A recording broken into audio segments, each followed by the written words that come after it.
Fadil. Kak Fadil adalah seorang sekarang ini menjabat sebagai Ketua BEM Fakultas Kesehatan. Dilihat dari CV-nya, beliau ini sangat aktif ya. Kak Fadil ini sangat aktif, apalagi beliau ini banyak organisasinya juga di luar gitu. Jadi Kak Fadil bisa dikenalin nih sedikit-sedikit tentang dirinya gitu. Oke. Ya. Mungkin kita bincang santai aja. Iya, bincang santai aja. Oke. Kenalkan, saya Marvel Samara. Saya dari S1 Farmasi semester 6 sekarang. Mungkin secara singkat. Oh iya, jadi itu ya. Kak Fadil anak farmasi. Jadi ini Kak Fadil dilihat dari CV-nya, Kak Fadil ini orang yang aktif juga di Duta Genre tingkat provinsi ya. Iya, jadi gimana nih Kak Fadil sekarang dengan organisasinya, atau sekarang sudah hampir lengser ya Kak? Wah, sebenarnya untuk Duta Genre ya. Duta Genre saya tuh udah lengser. Oh, sudah lengser ya? Iya, maaf ya, nggak update soalnya berarti saya ya. Iya, itu saya lengsernya di 2022 kemarin. Oh, 2022. Saya Duta Genre itu 2021. Iya. Jadi sekarang Kak Fadil apa aja nih kegiatannya sebagai mahasiswa, sebagai ketua BEM, gitu apa aja nih kesibukannya ya? Mungkin untuk kesibukan saya antara ya, kalau internal ya sudah jelas ya. Kita di kampus kayak karena udah semester 6 nih, kayak sibuk-sibuknya praktikum, habis itu mungkin lagi nugas gitu-gitulah paling. Mungkin kalau eksternalnya itu saya ada di BEM Fakultas Kesehatan sama Isma Kahfi wilayah Kalimantan. Oh iya, cukup luas ya organisasinya gitu. Jadi nih Kak Fadil lumayan sibuk kan, apalagi sudah semester 6, waktunya sibuk. Jadi gimana nih sekarang Kak Fadil cara manajemen waktunya antara organisasi dan belajarnya, gimana nih Kak Fadil? Untuk organisasi sama belajar ya. Iya. Biasanya sih biasanya buat skala prioritas sih. Misalnya di hari ini itu ada kegiatan entah praktikum, entah teori gitu loh. Nanti di sisa waktunya tuh bisa kita alokasikan ke organisasi gitu. Misalnya kalau cuma organisasi internal kayak misalnya BEM fakultas itu kan bisa aja sampai di kampus. Jadi ibaratnya dari pagi sampai sore itu kita fokus ke akademik sama fokus ke organisasi internal. Setelah itu misalnya yang eksternal, misalnya kayak Isma Kahfi wilayah Kalimantan, itu bisa kita alokasikan di malam harinya gitu. Nah, belajarnya juga di malam juga nih. Oh, malam juga ya belajarnya. Jadi kan malam nih belajarnya, jadi gitu teman-teman, kita tuh harus bisa membagi-bagi waktunya ya Kak ya, antara yang mana skala prioritas, yang mana memang juga kebutuhan kita gitu. Jadi nih Kak Fadil kan orang yang lumayan populer juga ya di kampus kita ini, apalagi di kalangan maba-maba gitu kan. Kemarin Kak Fadil juga sebagai panitia ya. Jadi Kak Fadil nih gimana nih sekarang tuh cara tetap mengupgrade dirinya gitu, meningkatkan value-nya itu gimana sih, bisa diberikan tips and trick-nya gitu Kak Fadil? Waduh, tips and trick ya. Iya. Ini agak susah nih. Iya. Bisa di-sharing aja sih Kak. Misalkan Kakak ngapain gitu supaya tetap high value-nya itu tetap tinggi. Oke. Mungkin gimana ya? Sebenarnya kalau dari saya pribadi tuh lebih kayak ngikut alur aja. Kalau memang itu positif kegiatannya saya ikutin, selama itu bisa apa ya? Bisa menggali potensi saya lah. Itu saya ikutin aja. Pokoknya saya ikutin kegiatan-kegiatan yang menurut saya positif dan bisa mengembangkan baik soft skill saya maupun hard skill saya gitu loh. Jadi selain itu kita balik ke yang awal tadi, kita juga harus pintar memanajemen waktunya dengan kegiatan yang sebanyak itu. Kita juga harus pintar tuh. Jadi dengan itu kita bisa tahu lah batasan diri. Yang mana dengan kita bisa tahu batasan diri, kita juga bisa pelan-pelan ningkatin value kita gitu loh. Gitu sih. Iya, jadi gitu ya. Sekarang kan Kak Fadil, aku nanya-nanya nih ya Kak, banyak nanya nih. Iya. Kita ngobrol. Ini kan Kak Fadil sebagai ketua, terus apa sih Kak sekarang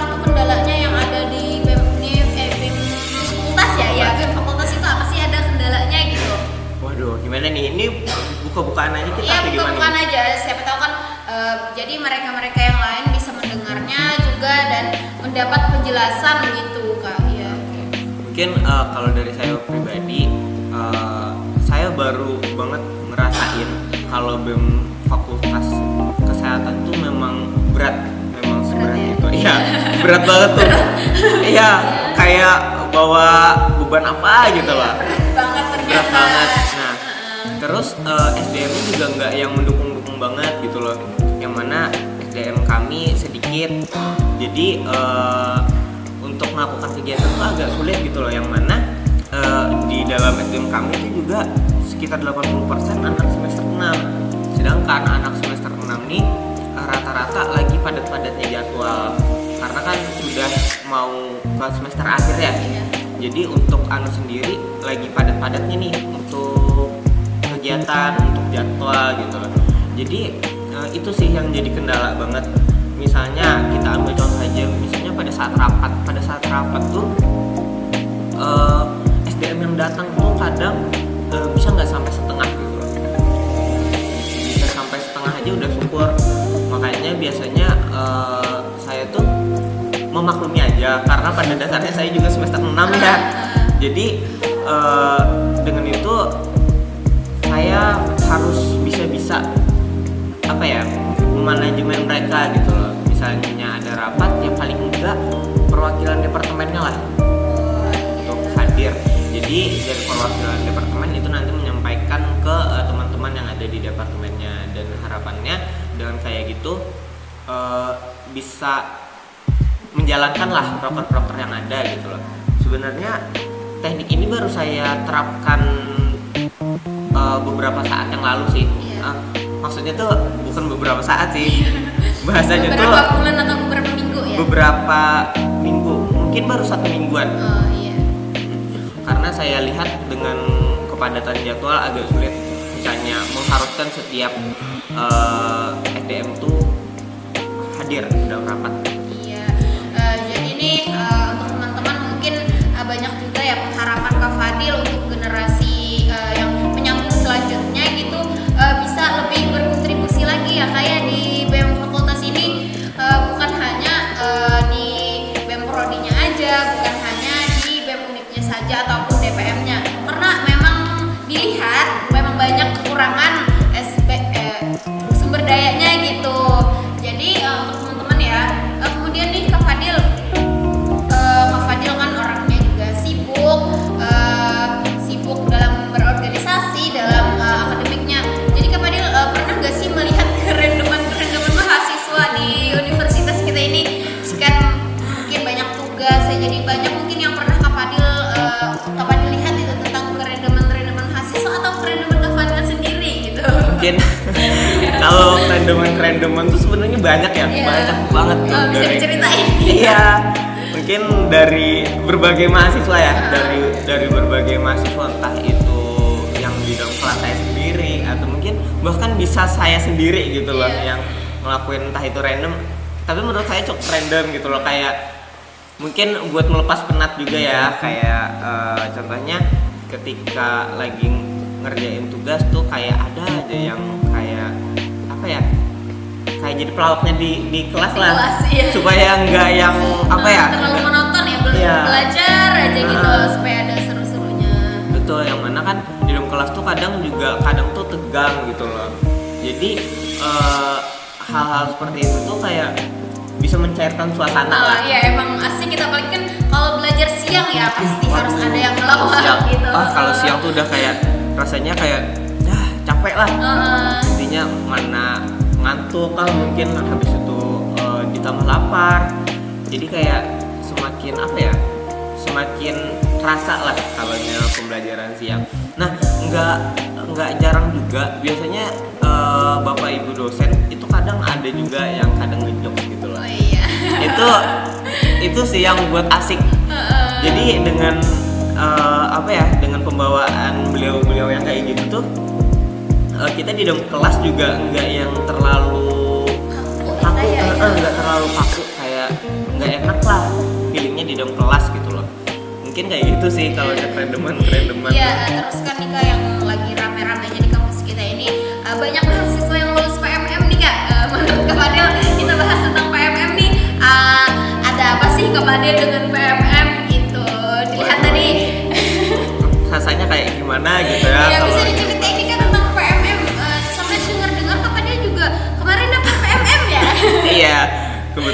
saya juga daftar PMM karena aduh untuk PMM ini kemarin saya ikut juga, daftar juga, didukung juga sama pihak prodi.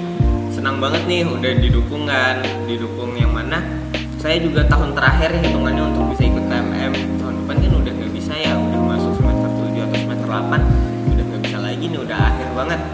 Jadi saya pikir oh ini harus dimaksimalin yang di tahun ini nih supaya bisa dapat lah PMM gitu, supaya dapat pengalamannya juga sih.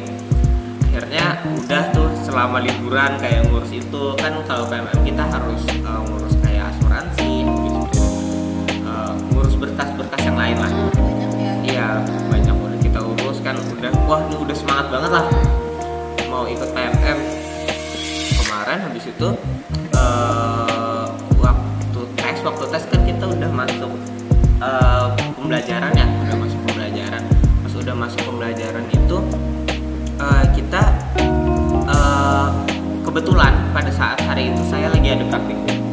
Ceritanya iya lagi ada praktikum. Wah ini sedikit sharing nih karena PMM ini agak menusuk ya. Iya menusuk ya kawan. Iya agak gimana gitu karena hari itu praktikum. Paginya saya memang sempat sudah ngerjakan yang tes kebinekaannya. Dia ada 2 tes. Setelah kita udah melengkapi berkas, udah konfirmasi bahwa kita mendaftar PMM, itu kita akan tes lagi 2. Ada 2 tes. Yang pertama ada survei kebinekaan sama tiket.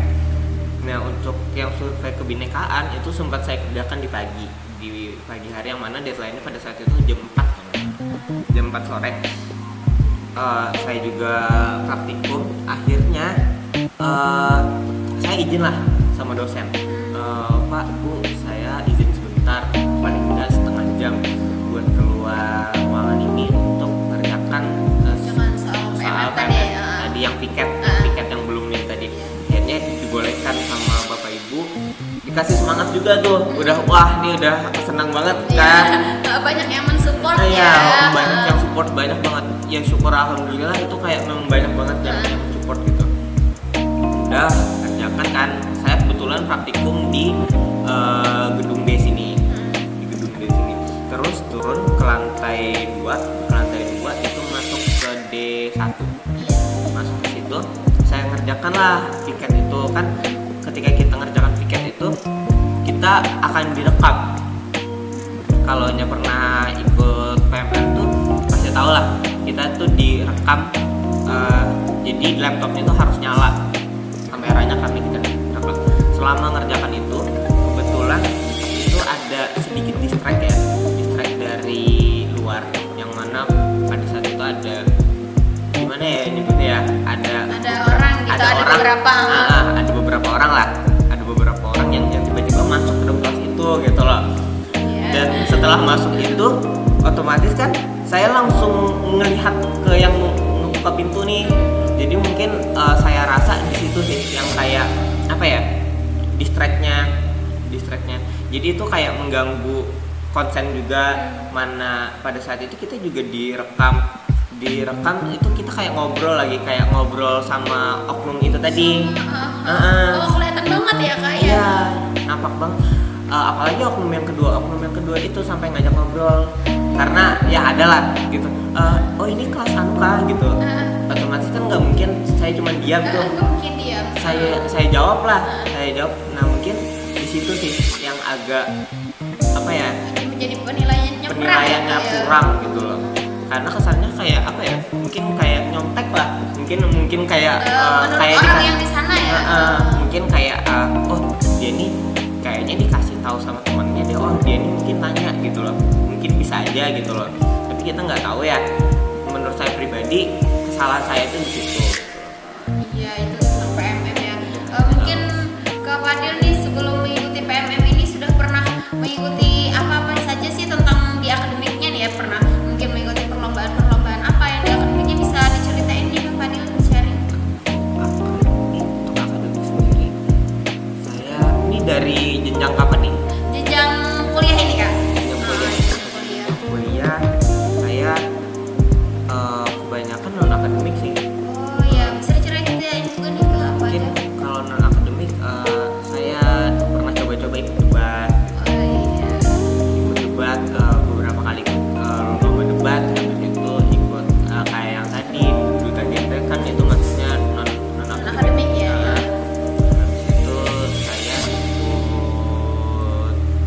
baru-baru ini yang baru banget nih, Padus ya iya. sama kamu juga kan? Iya, mencoba hal baru Iya, ya mencoba kayak. hal baru gitu loh. Jadi kayak gitu sih. Cuman yang kemarin ada yang ranahnya menjurus ke akademik itu Olimpiade sains. Cuman nggak masuk gitu. Iya. Ini memang aktif ya Kak Fadil ini, dilihat-lihat juga orangnya yang memang suka tantangan ya, kayak keluar dari zona nyaman gitu. Mungkin nih Kak Fadil sekarang kan bisa dibilang sudah hebat gitu. Mungkin ya dari dulu emang ada sudah prepare atau memang Kak Fadil gimana gitu orangnya dulu gitu. Memang dari dulu SMA kah orangnya yang suka dengan lomba, suka dengan organisasi? Mungkin Kak Fadil bisa diceritain gitu tentang dulu-dulunya. Ini mungkin agak panjang nih. Iya, nggak apa-apa Kak Fadil. Di segmen ini kita biar aja panjang gitu. Bisa sampai 2 part nih guys. Waduh, 2 part ya? Iya, 2 part bisa nih. Oke. Mungkin kalau disebut prepare saya bisa disebut prepare ya. Mungkin dimulai dari saya SMA gitu. Mungkin waktu SMA tuh saya bukan kayak yang langsung kayak sekarang yang ibaratnya bisa ngobrol di depan umum, bisa ngobrol selancar sekarang, bisa ngomong kayak sekarang. Itu pun saya rasa itu kayak bentuk apa ya, saya sangat bersyukur gitu loh, karena dari SMA saya mulai coba yang namanya keluar zona nyaman itu tadi. Mungkin waktu saya SMP sampai saya mungkin dari saya SD, bahkan dari saya SD saya tuh bukan anak yang tipikalnya aktif. Saya pasif, sukanya di rumah aja. Habis itu saya bisa dibilang nolep ya, bisa dibilang nolep. Nah terus saya kalau ngomong tuh gagap bener-bener gagap. Gagap ya, tapi sekarang lancar banget sudah. Iya. Mungkin karena kegiatan-kegiatan gitu ya. Jadi saya gagap banget, bener-bener kayak gimana Ajis gagap gitu loh. Kalau ngomong tuh kayak kaset sendat gimana, kayak kaset ulang-ulang lah. Ini banyak nih guys yang belum tahu kan tentang Kak Fadil, jadi simak nih. Iya, jadi waktu itu selama SD tuh kayak sering banget kayak di kata-kata, kenapa kamu kalau ngomong kok kayak gitu loh, kok kamu ngomong kayak gagap gitu, kayak Ajis gagap gitu kan, kayak sering banget kayak diikut-ikutin, kayak diejek-ejek lah, diejek-ejek sama teman-teman. Tapi semakin berjalannya waktu, mungkin pas SD saya kayak sakit hati sih, Iya, kayak sakit hati. mungkin kayak kasih anak kecil juga. Tapi seiring berjalannya waktu ya udahlah gitu, kayak buat apa juga diambil hati terus gitu loh. Akhirnya sampai puncaknya itu saya SMA ya. Saya SMA tuh saya memang yang mana saya juga SMA saya di kabupaten. Waktu SMP sama SD-nya saya di kecamatan aja. Jadi bisa dibilang bahasanya itu saya orang kampung lah. Oh iya. Jadi orangnya yang nggak paham tentang pakaian yang bagus gimana. Ya, belum paham ya. Bagaimana style orang di kabupatennya gitu. Iya, kan kalau di kabupaten terasa banget kayak kotanya ya. Jadi saya nggak paham yang kayak gitu, mana saya juga ngomong gagap gitu kan, nggak paham sama hal-hal kayak gitu. Jadi waktu SMA saya tuh kayak sering diketawain gitu loh sama beberapa oknum gitu. Diketawain, memang diketawain dari saya ngomong, dari penampilan saya itu kayak diketawain banget, kayak seakan bahasanya tuh apa ya, oh kamu nih dari kampung gitu loh. Oh iya, bisa ngomongin sama kasus bully gak sih kayak gitu? Ya mungkin bisa dibilang bully ya. Iya. Tapi kalau dari saya pribadi karena sudah dari SD ya, akhirnya ya udah gitu loh. Kayak biasa aja ya. Biasa aja, malah kayak saya teruskan aja. Memang nggak bisa sih kita yang sepenuhnya yang menganggap hal itu biasa. Ada kalanya saya memang merasa kayak kok gini banget gitu loh. Kok orang-orang ini pada jahat gitu loh ibarat gitu. Kayak kok kayak gitu loh kan. Jadi seiring jalannya waktu ya udahlah, waktu SMA kelas 1 akhirnya saya coba ikut mencalon jadi wakil ketua OSIS. Itu untuk pertama kalinya. Yang Sudah mana mulai nih ya, ya, keluar dari jiwa-jiwanya. udah mulai nih, bener-bener udah keluar dari zona nyaman lah. Yang mana kan pada saat itu juga harus orasi ya. Saya yang ngomong juga gagap gitu, yang nggak paham gimana caranya ngomong yang baik itu gimana. Akhirnya di panggung pada saat orasi itu saya cuma diam, bener-bener diam aja, nggak bisa ngomong sepatah kata pun. Pada saat pas orasi itu paling cuman oh iya gitu aja, kayak nggak bisa ngomong, yang orasi seharusnya wakil ketua OSIS gimana gitu loh. Iya, banyak bicara lah ibaratnya ya, seharusnya betul. gitu. Harusnya kan memang kayak gitu. Akhirnya di akhir orasi saya malah ngomong keras tuh, di situ ngomong keras, tapi ngomongnya tuh jangan lupa pilih nomor ini gitu. Cuman gitu aja. Akhirnya dari situ saya nama saya memang naik setelah itu. Setelah kejadian itu nama saya langsung naik banget, langsung dikenal lah sama anak-anak SMA situ gitu loh. Setelah naik, tapi bukan cuma naik aja, di situ saya juga dapat ejekan. Oh, ini kah yang kemarin ngomongnya kayak gitu gitu loh, yang nggak bisa ngomong tiba-tiba langsung ngomong kayak gitu loh. Akhirnya ya udahlah ya, kayak seiring berjalannya waktu kayak udah orang-orang tuh udah pada lupa juga, udah nggak bahas itu lagi. Akhirnya ya udah fokus sama diri sendiri aja, bener-bener fokus sama diri sendiri, yang mana kayak mencoba untuk ikut kegiatan, habis itu coba juga kayak beli pakaian gitu lah, yang ngikut kayak sudah mulai juga ya, karena sudah tahu dengan dunia luar. Iya benar, udah mulai paham lah, mencoba ngikut style mereka ya. Cuman pas ngikut tuh ya bahasanya ya tetap aja gitu loh, saya tuh nampaknya tuh tetap kayak gimana gitu loh, nggak yang pintar berpakaian lah, intinya tetap stylishnya belum tepat juga ya Kak ya.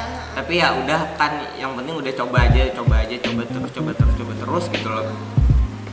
Biar aja mau orang nyebut gimana gitu loh, ya udah fokus sama diri sendiri aja, sama nggak nyenggol diri saya, ya udah gitu, ya udah lanjut aja.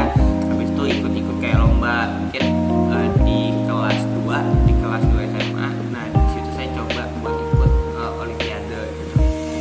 Untuk pertama kalinya coba ikut olimpiade. Selama ikut olimpiade ini saya alhamdulillah waktu di kabupaten lolos, habis itu ke provinsi lolos juga. Pencapaian banget nih ya. Ya itu pencapaian banget. Menurut saya itu kayak pencapaian awal memulai semuanya lah. Nah habis itu dibarengi juga sama kegiatan-kegiatan OSIS, yang mana saya juga tetap aktif nih di OSIS gitu loh, walaupun cuma sebagai anggota aja tetap aktif juga di OSIS. Setelah itu di kelas pas mau naik kelas 3 itu saya mencalonkan jadi ketua MPK. Kalau di ada aja kan MPK tuh umum aja kan? Iya. Jadi ikutlah MPK nih, ketua MPK, udah jadi ketua MPK. Akhirnya nah disitulah udah mulai belajar muat buat ngomong, iya. buat ngomong sama khalayak umum lah. Habis itu buat ngomong sama guru-guru, habis itu sama teman-teman OSIS gitu loh, gimana bisa ngawasin OSIS ini kerjanya gimana gitu loh. Disitulah kayak mulai terjun banget lah ke mulai dunia, mendalami juga ya mendalami tentang dunia juga. berorganisasian. Ya nih didengar dari kisah Fadil, sebenarnya nih Kak, aku mau sharing juga ya, agak kurang lebih sih sama kisahnya aku. Soalnya aku dari SD sampai ke MTS itu juga memang orang yang diem-diem aja gitu. Bisa dibilang mungkin introvert ya, karena dari sana aku tuh sering juga dibilang apa gitu, karena ya aku sih lebih ke fisik ya, dihina orangnya karena kan gendut ya, tapi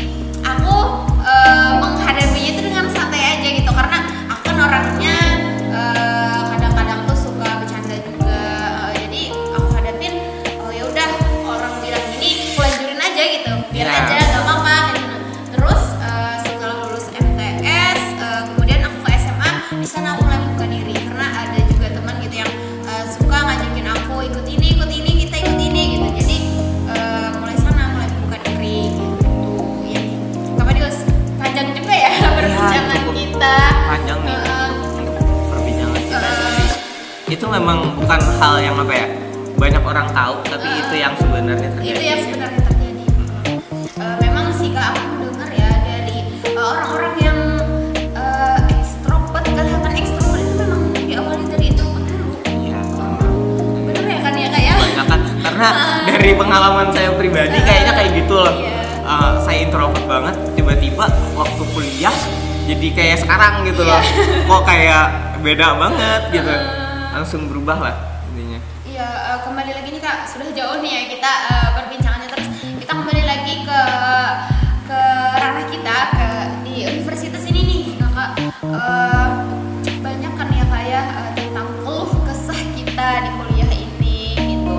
Terus Kakak tadi sebagai ketua BEM fakultas, banyak juga nggak sih Kak mendapat keresahan-keresahannya gitu, keresahan apa sih yang ada mungkin dalam organisasi Kakak ya, bukan hanya dari SDM-nya gitu, mungkin banyak mendengar pembicaraan orang-orang tentang kenapa fakultas atau apa gitu, bisa dijelaskan di sini nih Kak biar mereka pada tahu.